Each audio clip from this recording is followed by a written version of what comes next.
Donc on peut faire des réductions légères et on peut faire des réductions un peu plus importantes. Donc voilà, on parlait un peu de ça. Vincent Jacot, le léger en alcool. Alors, c'est dans ce sens-là, je crois. Voilà. Alors, qu'est-ce que c'est? On va prendre un contexte parce que le marché du vin, vous connaissez ça par cœur, mais le marché du vin nolo, c'est quelque chose un petit peu nouveau. Alors, afin d'en parler, en fait, ça devient de plus en plus connu, donc c'est peut-être un peu redondant, mais je veux que vous sachiez, c'est quelque chose qui existe, c'est vrai, il y a des vrais gens, hein, et puis il y a des vrais produits, et puis il y a 39% des Français qui déclarent consommer des boissons nolo en général, et 60% des 18-35 ans. C'est un phénomène, pas que français bien sûr, hein, on est un peu en retard par rapport au monde entier, c'est un phénomène qui est mondial, et qui intéresse un peu de rattrapage par rapport au monde de la bière qu'on connaît mieux. Aujourd'hui, la bière, c'est environ 10% de part de marché pour le volume de bière, et ça continue à croître à un rythme de 7% par an.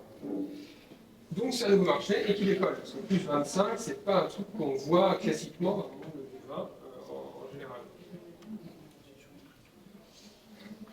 Alors, pourquoi est-ce que ça reste encore un marché de niche qui se développe petit à petit? Parce qu'en fait, il y a encore quelques freins.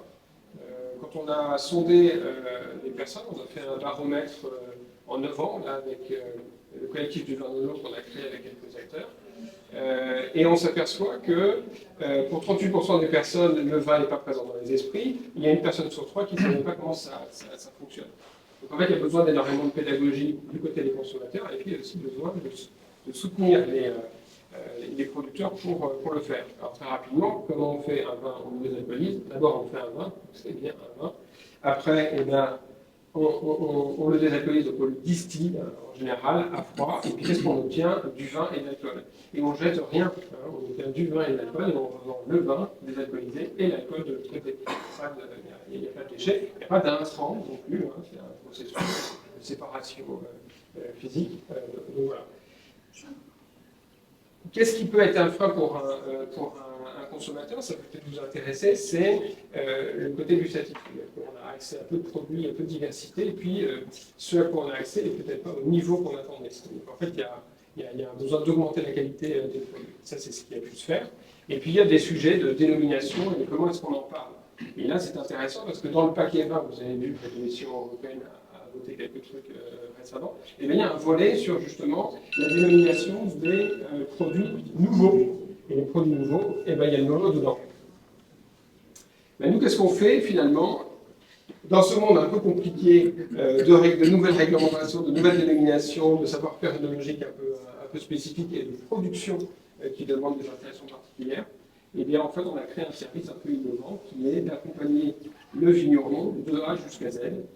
Donc de l'idée de rentrer sur ce marché jusqu'à la mise en rayon des bouteilles. Et donc ça, Corinne peut vous expliquer plus en détail puisqu'elle a vécu la chose. Et donc voilà.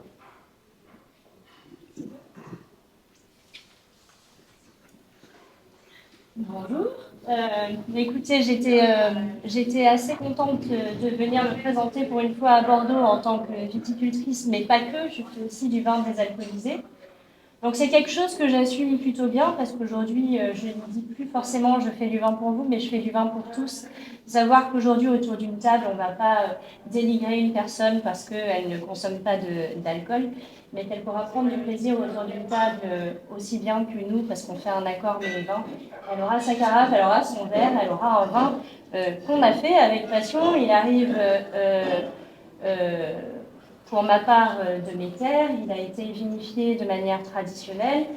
C'était du château Clos de Boire, il a fait sa vinification traditionnelle, son élevage pendant 15 mois. Et puis ensuite, je l'ai confié à Stéphane, on l'a distillé sous vide. On a fait ça avec beaucoup de respect pour la matière première, c'était très important pour moi. Puisqu'on m'a toujours appris depuis que je suis petite que plus je respecterai la nature et plus elle me le rendra dans le verre. Donc la même chose pour le vin désalcoolisé. Donc on fait une désalcoolisation sous vide à basse température, on évite de cuire les arômes, on sait que l'alcool est un exhausteur de goût, on sait qu'on va en perdre une partie ou le changer un petit peu. Et aujourd'hui, notre démarche, elle est plus de vous expliquer que voilà, vous choisissez de boire ou de ne pas boire d'alcool, mais si vous voulez goûter un vin désalcoolisé, il ne va pas falloir chercher à le comparer avec un vin traditionnel. On choisit de ne pas boire d'alcool ce soir-là parce que on va conduire, parce qu'on est malade, on suit un traitement, parce qu'on a une confession différente, ou tout simplement parce qu'on comprend qu'il y a une génération qui consomme différemment. Soit elle ne consomme pas d'alcool, soit elle a décidé de consommer moins, mais mieux. C'est comme aller au restaurant. Je choisis de me faire moins de restaurants, mais plus de grands restaurants et de me faire plaisir. Moi, ça m'est arrivé de manière un peu étrange parce que un jour, j'ai un client qui vient et puis il me dit voilà, moi j'ai un gros client et il a une demande un petit peu particulière. Vous avez su nous recevoir sans savoir qu'on n'avait pas la même confession que vous. On vous a dit qu'on ne buvait pas de vin, mais vous nous avez dit tenez, venez quand même, on était en pleine vendange. Je vais vous expliquer. Là, je suis.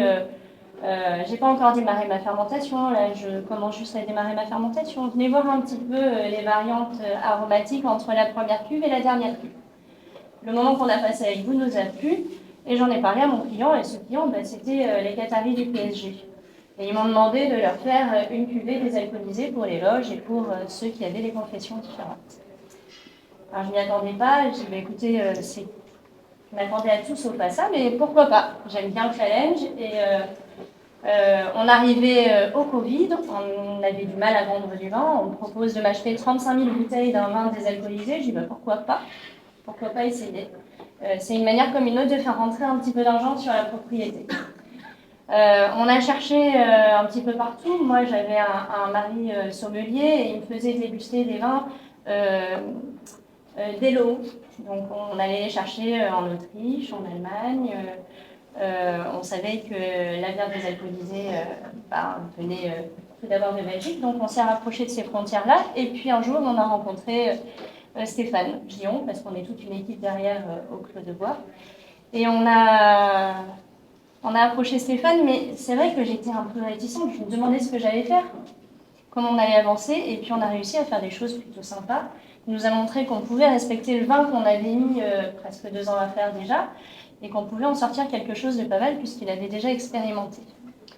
On a démarré notre première désalcoolisation sur le millésime 2021. On a désalcoolisé en Belgique. Et c'était plutôt sympa. On en a goûté encore il n'y a pas très longtemps. Ça vieillit. Oui, ça vieillit. On arrive à le décanter, à le sentir évoluer dans le verre autour d'un repas. Aujourd'hui, vous pouvez vous adresser à quelques chefs, qu'ils soient à Bordeaux, qu'ils soient à Paris, qu'ils soient à l'étranger, ou des chefs triplement étoilés comme Alain Ducasse, qui ont eu le courage de mettre nos vins désalcoolisés sur la carte parce qu'ils ont la demande. Voilà. Et que plutôt que de vendre une bouteille d'eau, ils sont contents de vendre pour le même prix qu'une bouteille de vin traditionnelle, une bouteille de vin désalcoolisé. Et on arrive à prendre du plaisir autour de ce vin-là. Voilà, alors c'est vrai qu'on a des regards très différents face à cette décision tout à fait assumée. J'ai reçu toutes les insultes que vous pouvez imaginer, mais allant de la plus grasse à la plus légère. Mais voilà, moi j'ai un vignoble en montagne Saint-Émilion. Quand on a servi les Qataris, je me suis retrouvée le lendemain avec TF1 et France 2 sur le parvis. J'ai vraiment cru qu'il y avait eu un meurtre. À montagne, venir me voir. J'ai eu un truc, qu'est-ce qui s'est passé? Non, on vient vous voir. Ah bon, mais moi je suis juste à Montagne Saint-Émilion. Ouais, on va te vendre désalcoolisé. Mais vraiment, j'en avais tellement pris plein la figure que j'aurais simplement demandé s'ils se foutaient de moi. Et on a fait un premier JT, un 20h, un deuxième 20h, on a fait 13h. On a refait un 13h, puis France 3, puis M6, et puis Élise Lucet.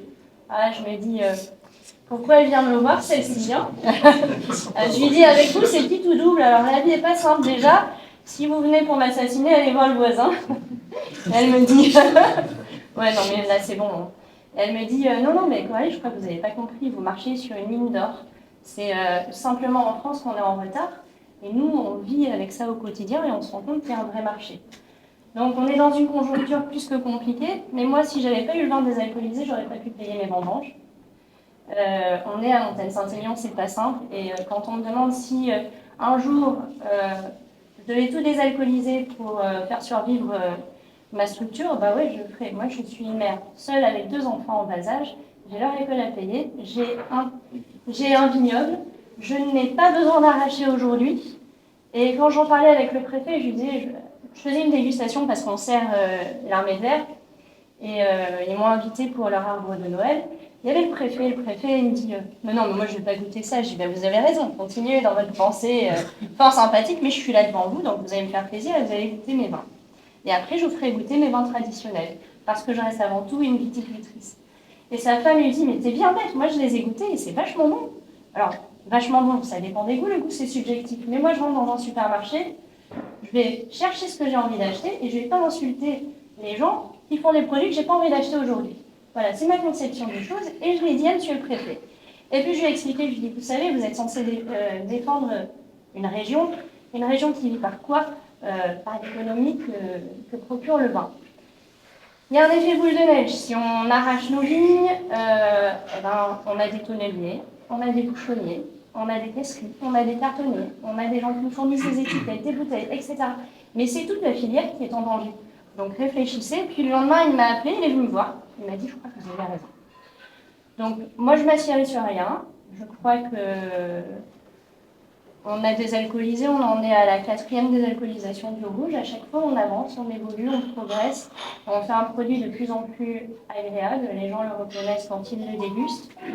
Et puis, on a sorti le blanc en décembre. Et là, je crois qu'on a encore bien progressé. Et ben, j'espère que vous prendrez du plaisir. Je ne sais pas s'il y a quoi que ce soit pour accompagner les vins qui sont à la dégustation ce soir. Nos vins rouges, eh ben, ils ont le caractère vineux, ils ont la trame tannique. On a gardé les pH, on a gardé les acidités, on les a fait vieillir en barrique pour leur donner ce gras qu'on va perdre à la désalcoolisation, puisque l'alcool, ça charme le vin. Quand on déguste un vin rouge désalcoolisé, il ne faut pas oublier de se graisser un peu la bouche avec soit un gâteau, soit un dé de fromage, mais on remplace l'alcool avant de le mettre en bouche. C'est du plaisir. Moi, je vous dis, j'ai passé 3 semaines à souffrir du dos avant un traitement. J'étais bien contente d'avoir mon vin blanc désalcoolisé et j'ai pris du plaisir avec un bon pâte à negra que mon père m'a offert. Sachez que pendant 1 an, quand il a su que j'ai fait du vin désalcoolisé, il ne m'a pas adressé la parole. Et aujourd'hui, il fait les communications de mes vins désalcoolisés parce qu'il dit au moins ma fille arrive à survivre grâce à ça.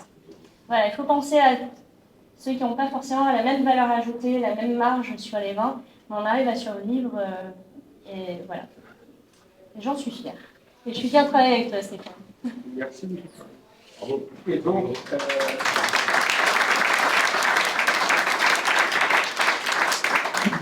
il n'y a pas que Coralie, et surtout, gardez en tête que ça n'est pas un sous-produit du vin, c'est quelque chose qui se valorise.